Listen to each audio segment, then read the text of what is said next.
అదే RTV app వార్తల్ని క్షణాల్లో చదివే అవకాశం ఉంటుంది. ఒక న్యూస్ పేపర్, ఒక టెలివిజన్ ఛానల్ మీ చేతుల్లో ఎప్పుడూ ఉంటాయి. Welcome to RTV. నేను మీ గయాజ్ని. నెల్లూరు జిల్లాలో నిఘా వ్యవస్థ నిద్రపోతుంది.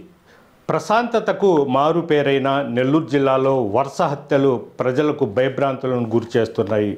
ఇటీవల కాలంలో అంటే గడిచిన 4 నెలల్లో జరిగిన హత్యలు కూడా అతి కిరాతకంగా కత్తులతో నరికి పొడిచి చంపడం, నెత్తురు ఏరులై పారే విధంగా విచక్షణారహితంగా జరుగుతుండడంతో ప్రజలు భయభ్రాంతులకు గురవుతున్నారు. ఇప్పటి వరకు జరిగిన హత్యలన్నీ యువకులుగానే చెప్పుకోవచ్చు. అయితే గడిచిన 6 నెలలను పరిశీలించేట్లయితే నెల్లూరు నగరంలో సుమారు ఒక 12 హత్యలు జరిగాయి. అదేవిధంగా 13 అత్యాచారాలు కూడా జరిగినట్లు పోలీసు రికార్డులు కూడా చెప్తున్నాయి. అయితే వీటిని నివారించాల్సిన పోలీసులు మాత్రము నిమ్మకు నీరెత్తినట్లు వ్యవహరిస్తున్నారన్న విమర్శలు కూడా లేకపోలేదు. ఇటీవల కాలంలో అంటే సుమారు గడిచిన ఒక్క నెల రోజుల్లోని పొదలకూరు రోడ్లోని జిల్లా పరిషత్ పాఠశాల ఎదురుగానే చింటూ అనే ఒక అతన్ని అమ్మాయి ఉందని పిలిచి అంటే కొంతమంది అతని అతి కిరాతకంగా హత్య చేసిన ఘటన మరొక ముందే గత వారం రోజుల కిందట ప్రగతి నగర్ సారాయి అంగడి దగ్గర కూడా ఒక వాసు అనే ఒక డ్రైవర్ని కూడా అతి కిరాతకంగా పొడిచి చంపడం జరిగింది. అదేవిధంగా టౌనస్పేటలో కూడా ఒక యువకుడిని సుమారు 10 మంది నరి రోడ్లో వందలాది మంది చూస్తుండగానే అతి కిరాతకంగా హత్య చేయడం జరిగింది.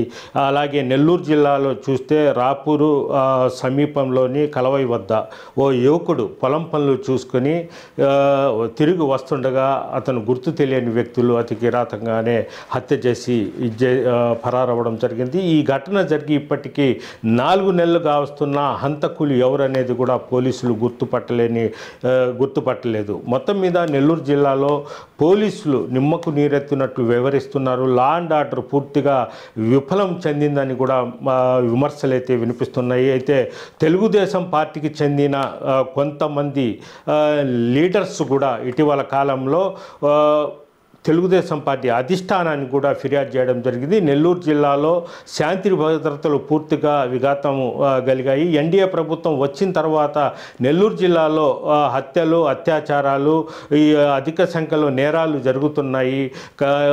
లా అండ్ ఆర్డర్ పూర్తిగా విఫలం చెందిందంటూ కూడా తెలుగుదేశం పార్టీకి చెందిన నేతలే చెప్పడం జరుగుతుంది. కొంతమంది ఎస్పీ మీద కూడా కంప్లైంట్ చేస్తున్నారు. ఎస్పీ వచ్చిన తర్వాత హత్యలు పెరిగిపోయినాయి. లా అండ్ ఆర్డర్ పూర్తిగా విఫలం చెందింది.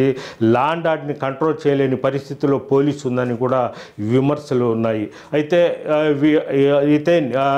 స్పెషల్ బ్రాంచ్ పోలీసులు అంటే నెల్లూరులో ఉండే నేరాలు, రౌడీ షీటర్లు కావచ్చు, ఇతర నేరస్తులు ఏం చేస్తున్నారు, వాళ్ళు ఏంటి, వాళ్ళ దినచర్య ఏమిటంది నిఘా పెట్టాల్సిన కొంతమంది స్పెషల్ బ్రాంచ్ పోలీసులు కూడా వాళ్ళు అసలు ఉద్యోగాలు వదిలేసి అంటే పోలీస్ అధికారుల దగ్గర ఆర్డర్లీగా పనిచేస్తూ కాలం వెళ్ళబుచ్చుతున్నారన్న విమర్శలు అయితే లేకపోలేదు. ఇప్పటికైనా పోలీసు అధికారులు లా అండ్ ఆర్డర్ని కంట్రోల్ చేయాల్సిన అవసరం ఉందని కూడా చెప్పడం జరుగుతుంది.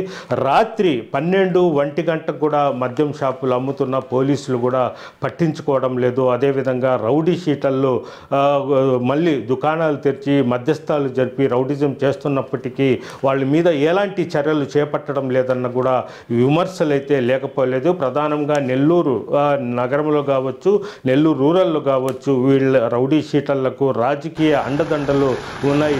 దానివల్ల పోలీసులు వాళ్ళ జోలికి వెళ్ళడం లేదన్న విమర్శలు అయితే ఉన్నాయి.